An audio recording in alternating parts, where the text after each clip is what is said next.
کراچی کے اندر خلافت کے اجلاس سے خطاب کرتے ہوئے حضرت مولانا سید حسین احمد مدنی جو حضرت مولانا محمود مدنی کے دادا ہیں، انہوں نے یہ اعلان کیا تھا کہ برطانیہ کی مدد اور ملازمت کرنا حرام ہے۔ اس جسارت حق گوئی کی پاداش میں ان کو ان کے رفقا کو 2 سال کی قید و مشقت کی سزا سنائی۔ مولانا محمد علی جوہر نے گول میز کانفرنس میں اہل بیت سے کہا تھا یا تو ہندوستان کی آزاد ہوگی سرزمین دینی ہوگی یا مجھے انگلینڈ میں 2 گز زمین۔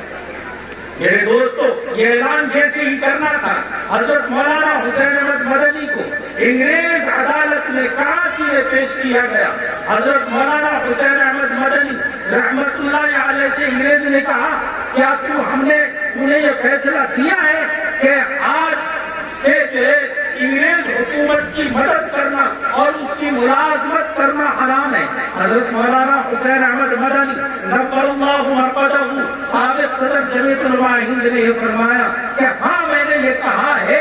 اور کہتا ہوں اور کہتا رہوں گا جب تک ملک آزاد نہیں ہوگا۔ انگریز نے کہا کہ تجھے معلوم نہیں ہے، انگریز جج نے کہا کہ تجھے معلوم نہیں ہے کہ اس کی سزا پھانسی ہے۔ حضرت مولانا سید حسین احمد مدنی سے بغل سے ایک سفید کپڑا نکال کر کہا کہ کفن ساتھ لایا،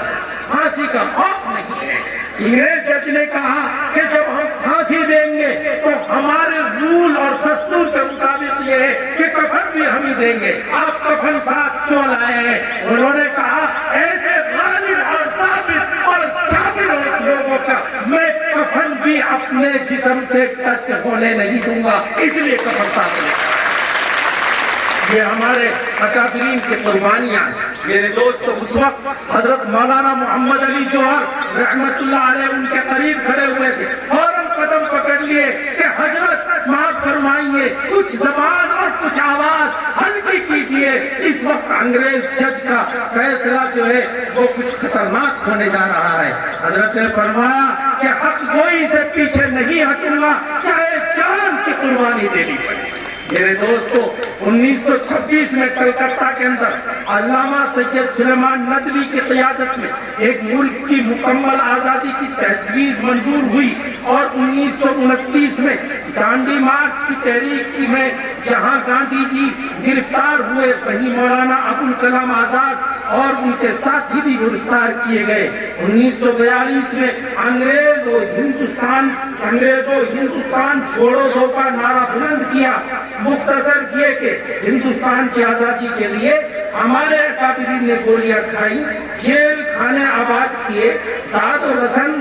رسن کے مرحلے سے گزرے، جام شہادت نوش کیا، بلاخر غلامی کے مضبوط قلعے مسمار ہو گئے، محکومیت کی زنجیریں ٹوٹ گئی اور آزادی کی جدوجہد 1700 میں شروع ہوئی تھی اور 15 اگست 1947 کو آزادی کا عنوان جلی لے کر مطلع ہندوستان پر جلوہ گر ہوئی، مگر جب پڑا وقت گلستان کو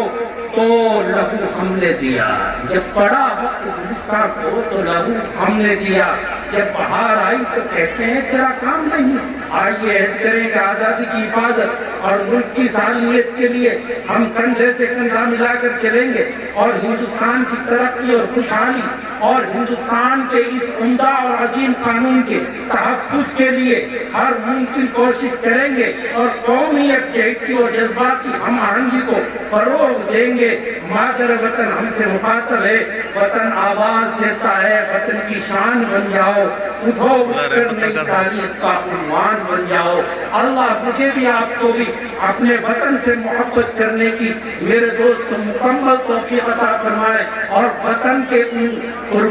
کے لیے اس طرح کی قربانی دینے کا ہمیں شوق عطا فرمائے جس طریقے سے ہمارے اکابرین نے اس پیارے وطن عزیز ہندوستان کی حفاظت کے لیے اپنی جان کی قربانیاں دی، اور ہم ان اپنے فوجیوں کو بھی میرے دوست کو مبارکباد دیتے ہیں، ان کا شکریہ ادا کرتے ہیں جو آج بھی اس ہری ٹھنڈ میں میرے دوستوں عزیز و بزرگوں کو ہمارے ملک کی سرحدوں پر ہمارے ملک کی حفاظت کے لیے کھڑے ہیں، ہم ان کا شکریہ ادا کرتے ہیں، اور جنہوں نے میرے دوستوں اس ملک کے لیے قربانیاں کی ان کے لیے خراج تحسین پیش کرتے ہیں۔ اللہ ان کے جو ہے میرے دوستوں آتما کو شانتی دے اور ان کی مغفرت فرمائے۔ وما علینا الا البلاغ، وآخر دعوانا ان الحمد للہ رب العالمین۔